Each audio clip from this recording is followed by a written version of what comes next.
আসসালামু আলাইকুম সবাইকে। আর আজকে যা রোদ পড়তেছে রে ভাই, আর রোজা থেকে প্রত্যেক দিন 2-1 বার করে আমাকে লালপুর যাওয়া লাগে। লালপুর বাজার থেকে আমাকে হাঁটতে হাঁটতে যাওয়া লাগবে মেডিকেল গেট, মানে এখান থেকে 1 মিনিট সময় লাগে। ওয়ালাইকুম আম্মা, এখানে আসো আসো আসো আসো। যে দোকান ছাইড়ে দিলাম শুধুমাত্র এই 3টা নিলে, হ্যাঁ আর নিবে না তো? এই যে দোকানে আসছি, তো দোকানে বেশি কিছু নেবে না, ওর আবদার এই 3টা।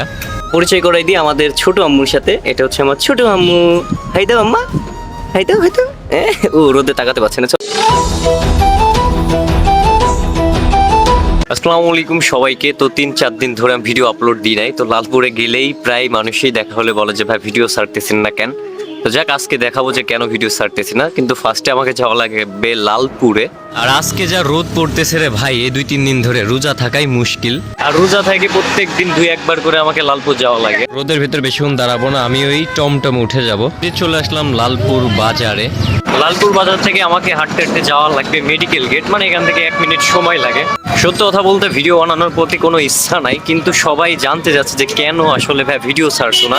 তো একে একে সবাইকে তো বলা সম্ভব না, যার কারণে ছোট ভিডিওর মাধ্যমে আর কি একটু ইনফরমেশন দেওয়ার চেষ্টা করতেছি। এটি চলে আসছে হচ্ছে লালপুর হাসপাতালে। তবে এখানে আমি যাব না, আমি যাব একটু সামনে। কত আমাকে ঢোকা লাগবে মেডিকেয়ার জেনারেল হাসপাতালে।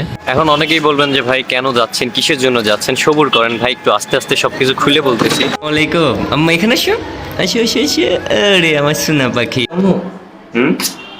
তুমি জানো তোমাকে আমি অনেক মিস করছিলাম দেখার জন্য। তো এই যে এখানে আসার পরে আমার আম্মু আগেই চলে আসছে। কখন আসছো বল? এখনই এসেছো? তো চকলেট খাবে না? হ্যাঁ বলতেছে চকলেট খেলে পোকা হয়, তো আগে পটি টুপি নিয়ে চিপস খাবে। চিপস তো চিপস খাবে। যে আমার আম্মাকে দিকে ঘোরো, তোমাকে যে দোকান ছাইড়ে দিলাম শুধুমাত্র এই 3টা নিলে, হ্যাঁ আর নিবে না তো? এই যে দোকানে আসছি, তো দোকানে বেশি কিছু নেবে না, ওর আবদার এই 3টা। তো আমার আব্বুর জায়গায় অন্য কেউ হইলে, মানে সাদমান হইলে দেখলেননি, হ্যাঁ মানে একটুকু ঘুরে আসতে দিত না, যত টাকা আছে সব শেষ করে দিত। কিন্তু আমার আম্মু পুরাটাই অন্যরকম, ওর বেশি কিছু না, অল্প কিছু লাগে না। পরিচয় করাই দিই আমাদের ছোট আম্মুর সাথে। এটা হচ্ছে আমার ছোট আম্মু।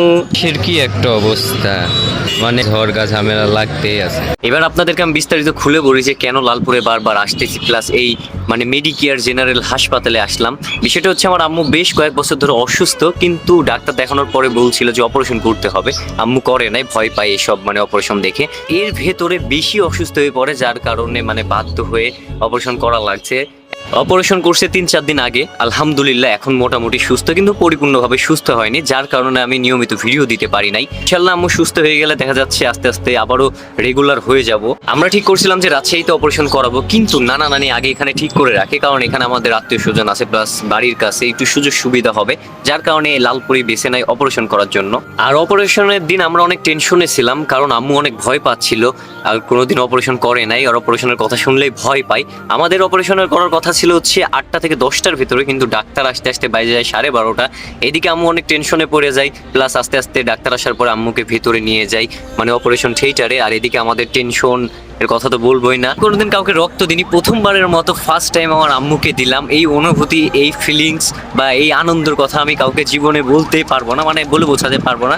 তো যাই হোক রক্ত দিচ্ছিলাম, এদিকে আমি অনেক নার্ভাস ছিলাম, এদিকে আব্বু অনেক মাথা নাড়ছিল, প্লাস যে আমাদের ভাই ছিল রক্তগুলো নিতেছিল, প্লাস অনেক যেই ছিল আশেপাশে ভাইয়া ভাবি সবাই আমাকে বলতেছিল কিছু হবে না। অবশ্যই দেখলাম যে না, একটা সাহস চলে আসছে, দেন আমরা রক্ত দেওয়া শেষ করি। আর রোজার ভেতরে সবার একটু প্যারা হয়ে যায়, তবে যাক আলহামদুলিল্লাহ আল্লাহর রহমতে এখন আম্মু সুস্থ।